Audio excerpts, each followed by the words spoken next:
Oh my god, here we are again with the comic book, specifically Marvel doing another race swap. Oh my god, this is barely even news at this point in time. Every single day you have one of your beloved characters and then he gets done dirty by a bunch of ideologues out there. I mean, like, how many times do we have to go where we have to take a traditionally black character and give him whiteface? I beg your pardon, what's going on here?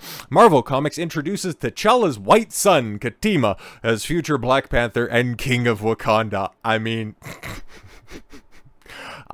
let's all have a good laugh at this one because, I mean, okay, you can take a look at the picture and immediately, if you even just have a passing knowledge and a passing understanding about what goes on at Marvel, DC, or any of the comic book industry at large, okay, from anybody realistically in entertainment, and you see a straight white guy and you immediately know, oh, okay, cool, so he's going to be a villain. It's just how many steps are we going to have to take in order to get there. And oh, okay, cool, he's trying to usurp Black Panther. He's obviously going to be the bad guy, okay? I don't know why everybody's getting in such a big fuss about this, but yeah, it's kind of hilarious how even just the inkling of Black Panther becoming white Black Panther has got so many people's panties in a bunch. But you knew from the moment that you seen that picture exactly what was going to happen, okay? Like, he's not T'Challa's biological son. That shit makes absolutely no sense. So it's like going over to Elliot Page and going, I loved you in Juno. It's like, what the fuck? That shit makes no goddamn sense at this point in time.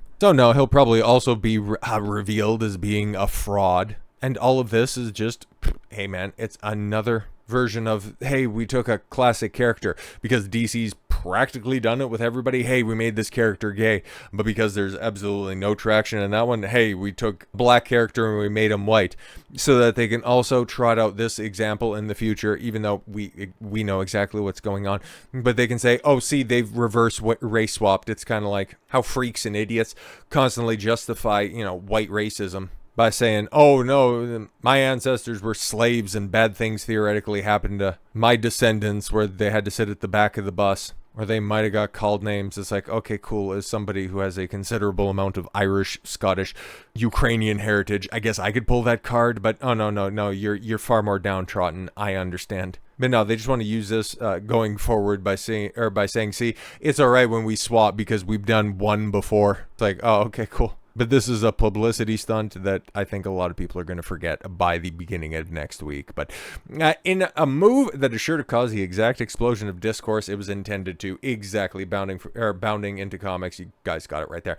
Marvel Comics has kicked off their latest visit to their Marvel Knights imprint with the revelation that at some point in the near future on Earth 616, T'Challa will find himself challenged for both Wakanda's throne and the Black Panther by his heir apparent, a blonde-haired, white-skinned son, Ketema. Which is like, okay, Ketema. At least that sounds like a name that you can plausibly hear a shopkeeper yelling when they're saying, oh my god, somebody just caused a ruckus down aisle 4. Unbelievable as it may seem, the twist to Wakanda's canon was confirmed in the debut issue of Christopher Priest and Joe Quesada's new Marvel Knights, The World to Come miniseries. The latest title in the Marvel Knights imprint was initially created by Quesada to denote those books were a bit too edgy for the publisher's general audience. The World to Come flings readers into the near future of the Marvel Universe to find Wakanda embroiled in political unrest as a new resistance group known as the Aquamarines wages an ongoing coup attempt against the country's traditional ruling regime. They probably think that there's not enough diversity in this ethno-state, so, oh, okay, that makes sense, and, oh, wow, they blow stuff up. All right, then. But, oh, no, the Dora Milaje are being depicted as, what, ruthless fascists? All right, that's interesting.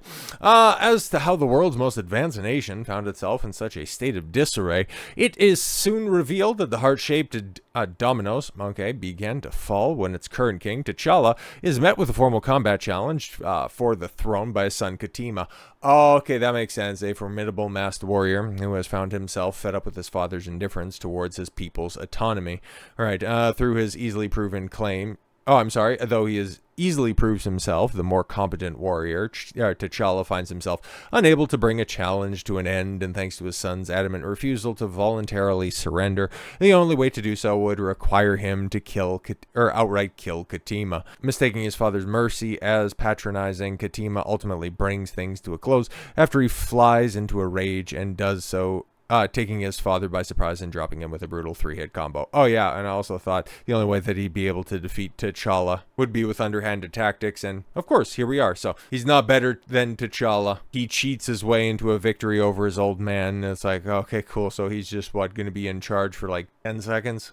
With T'Challa unable to stand, Ketema turns to the elders of Wakanda and formally declares himself the country's new top cat, proclaiming, "I am the king now. Oh my god, see, look at me. Wakanda is mine now." And the new Black Panther proceeds to remove his mask and reveal himself to his new subject. Oh my god! Much to their surprise, rather than a black-skinned African, T'Challa's son, yes, sports a far paler skin, a blonde comb-over, blue eyes, and he says, "Make Wakanda great again." And then you have a defeated T'Challa in the background going, "Oh my god, Ketema's actually on the Epstein list." And joke's on you, I hated working for you the entire time. Oh no, sorry, just delving into something as equally petty. At current, outside of his existence, physical appearance, and hatred for his father, no further details have been presented regarding Ketema's background.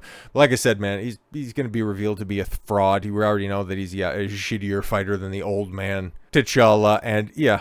This little bit of ruckus is going to be forgotten in a very short period of time. But it has, in fact, inflamed the crazies in a move that, yeah, we all saw coming, and we knew exactly this is what they were trying to do. And, well, hey, man, this is the fan base that you guys cultivated. You get what you fucking deserve.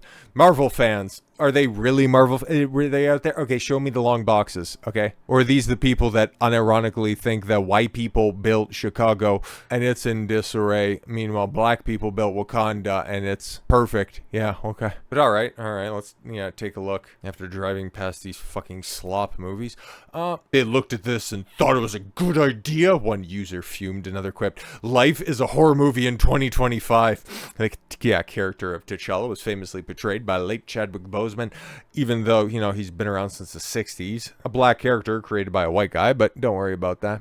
Yeah, fans are questioning whether the latest storyline undermines that legacy. Well, no, guys. It's just an Elseworld story, okay? I'm just wondering where all of this vitriol was when Sam Wilson became Captain America, when Jane Foster became Mighty Thor. Oh, wait. Okay. A Black Panther having a white son would be ridiculous. Black Panther is white. Marvel actually did the unthinkable, and it's insane. Guess who looks a little like Ryan Gosling? One fan wrote. Well, that's been the meme for a long time. Lol, stop oh my god, this is fucking Wikipedia wonder if I've ever seen one. Lol, stop letting these non-black people touch Black Panther. They do silly stuff like this. Do they know who... Do they know who made the character? Okay, a little guy named Stan Lee. In fact, if you don't know that, well, chances are you probably also think using a DJ's turntable and bongos to keep the borders of Wakanda safe and secure is a goddamn good idea. But yeah, this is a publicity stunt. But also a good opportunity to simply expose the hypocrisy of these idiots that think that, oh no, it's fine when other characters get race or gender swapped. It's just a mantle. It's fine. You're being racist racist and sexist if you care that much about it. But when it happens the other way, what happened to all that tolerance? What happened to all that acceptance? It's almost like it was bullshit to begin with. So with all that said, thank you all very much for the gift of your time. I've been Don Consuelo. I want you to follow your gut and get after it. Take care, everyone.